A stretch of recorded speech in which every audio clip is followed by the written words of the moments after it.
The well of the Sierra Leone Parliament, Wednesday, 18th December 2019, was peopled with a plethora of interest groups from senior journalists, civil society activists, and the international community who have converged here to observe but at the same time stand in solidarity with the process by Parliament to start repealing the criminal libel law enshrined in Part 5 of the 1965 Public Order Act of Sierra Leone. The Minister of Information and Communications, Mohamed led the process of piloting the repeal of this draconian law that successive governments have but failed woefully to change. Mr. Speaker, honorable members, I move that the bill entitled the Public Order Amendment Act 2019 be read for the first time.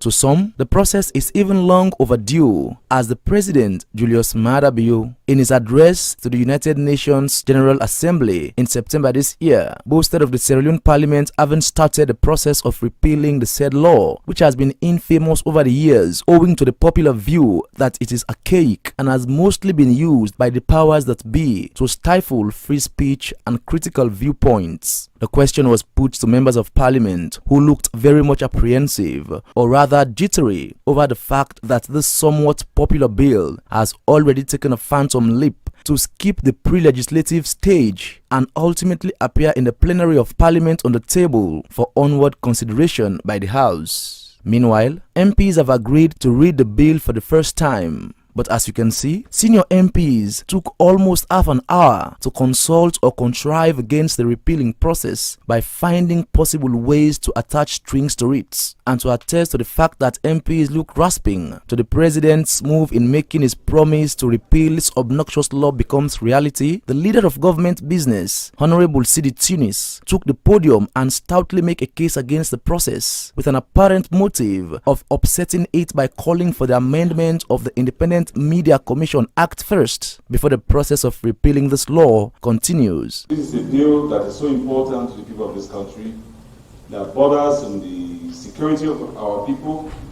As such, this Honorable House will want to ensure that all the safety gears are put in place before we can proceed with it. And such safety gears include that of amending the IMC Act to ensure that the security of the people, the safety of the people are adequately taken care of before we can proceed with this.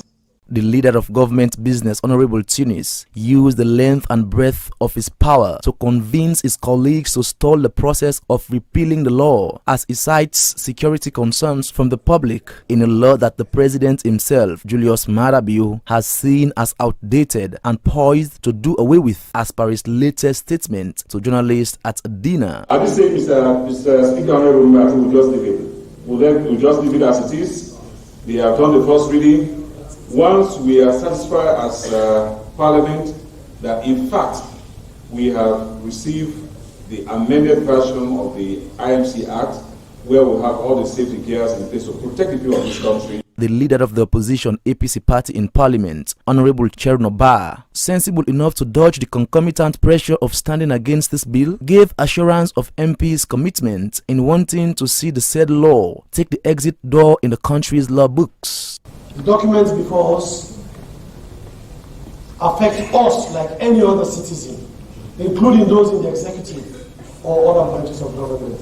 So, but we are also calling on them to ensure that they cooperate at the right time in ensuring that whenever we are needed and the public sensitization going on, they have a role to play in ensuring that eventually, when we conclude with this bill becoming an act, we will have done justice to it. The Minister of Information and Communications, Mohamed, to some degree agrees with the comments of MPs, but noted that that should not stop the process of repealing the criminal libel law, as there were other robust measures to curb unprofessional journalism or reckless speech. A couple of measures are being taken. One, you are aware that there's an extant IMC Act that has been reviewed in collaboration with SLAG, our Media Reform Coordinating Group, to ensure that it's robust enough, it has enough teeth to bite reckless journalists who cross the red line. So that is number one. Number two, we have the Civil Defamation Act.